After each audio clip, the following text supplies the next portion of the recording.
Hey everyone, welcome to Just Jake, episode 2. I have residency coming up this weekend and I don't have a backlog of interviews, not for lack of trying, you know who you are. So it's just me today and probably nothing next week. But I want to talk about something that is really interesting because in business, when we look at how we want to improve our organizations, one of the things that continually comes up is the word interdisciplinary, because organization development is not simply one thing. Like I was going to say like physics, but even physics overlaps with a lot of other studies. And so as we look at businesses and how businesses can get better, improve their structure, improve their culture, get better alignment, all of these things, we have to take a look at a lot of other things. And one of the other areas of study that comes up all the time is psychology.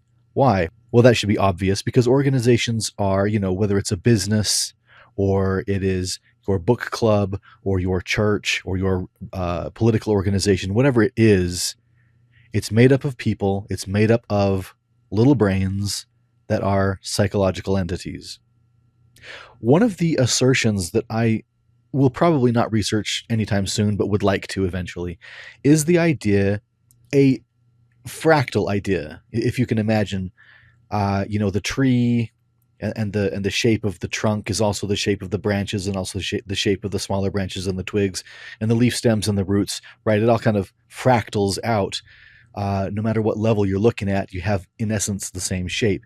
In organizations, you would have something similar to that, but it's brains, right? The individual level, there's brains, and as we go up, we start seeing that teams function the way that individuals do, and organizations function in a sense in the way that individuals do. So my question is something like, if we understand what good psychological interventions are for the individual, can we scale that up and create good organizational interventions on the large scale level? And that would be the little brain versus the small brain. Okay, the only reason I'm bringing that up is to say that as we look at psychology, we can look at that, first of all, in the sense of how can I make you, the individual, more psychologically robust, more healthy? How can you understand yourself in a way that makes a difference in your life and makes a positive difference as far as your mental health goes as you operate within an organization, right? Because people operate differently socially than they might if they're on their own or maybe in their small family group, that kind of a thing. So psychology becomes important. And then the follow-up question to that is, how can that psychological intervention on the individual level scale up and be meaningful on the whole organization level? And that's an interesting question. So current studies, one of the fascinating ideas that's come up is called defusion. And to understand that, you first of all have to understand fusion. I'm going to talk about some psychological concepts, and then I'm going to talk about how maybe they relate to the organization and how understanding psychology might make your business a little bit better. In fusion, the idea might be that, say, I'm a very depressed people. Yeah, we're just imagining that. I'm a very depressed person, and I say something like, "Oh, I'm trash, and everything that I do fails, and everything that I touch turns into pure garbage." And I've never said that to myself in my entire life, of course, but that, if I accept that as truth, I and the intrusive thoughts or the unwanted thoughts in essence have fused, and I'm not critically thinking about, is this right or is this healthy? Defusion then is the idea that I might look at that and not say, oh, I must be trash because I thought that I'm trash, but oh, look at that thought. Okay, we see the same kind of thing in psychosynthesis, but that's a different framework. And so I'm not going to talk about that right now.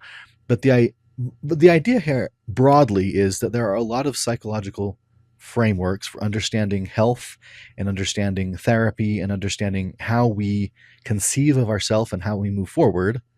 That's a lot of how we's, but whatever.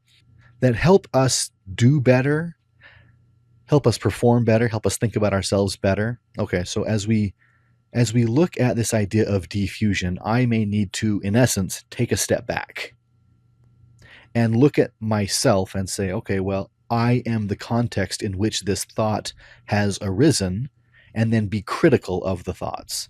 Is that a useful thought? Is that something that maybe I want to discard? I don't need to accept the thought as reality, because it may in fact be, in this case especially, is a destructive thought or a non-functional thought, something that does not lead me to better mental health. Mental health and like self-perception and social operation, right? All of these things are tied together.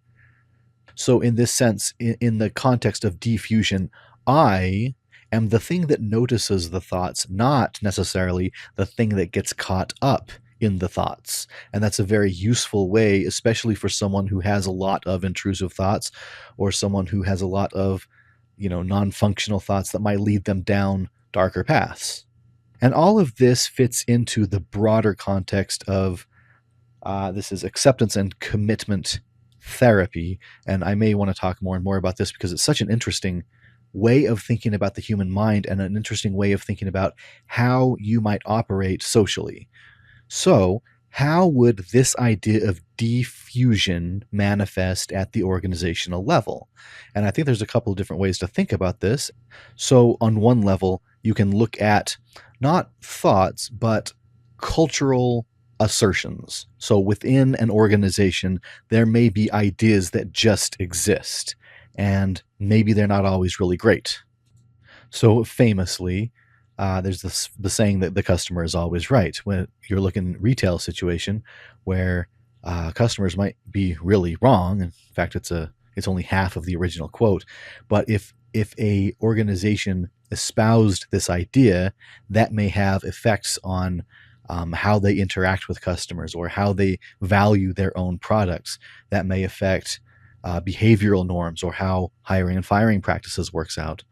So if a company has this kind of an idea and it is ingrained into their culture, and they're discovering, or they might discover, that the idea itself has higher costs than rewards, they may be motivated to say, hey, we need to remove this. And that is, in essence, defusion, right?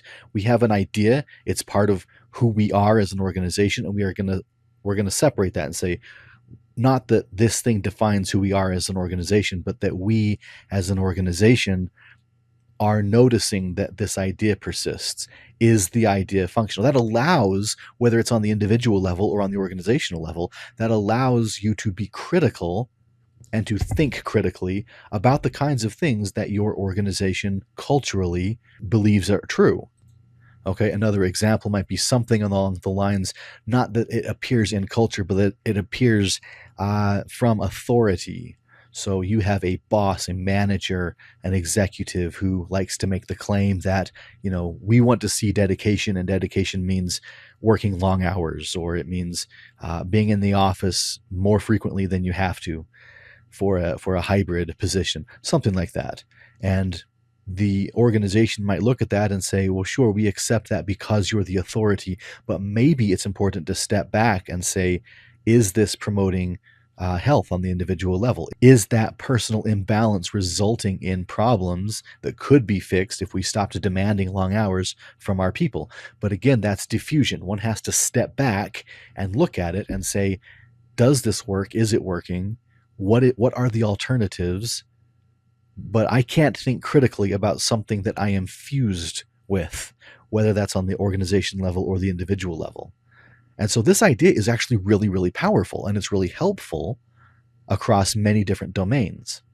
So I wanted to put that out there because I was struck by the idea as I was researching it, and I think that it has a lot of fundamental usage. All right, that's all I'm going to say today. Thank you very much. This is Intervention TV. I'm Jake, and that's the end.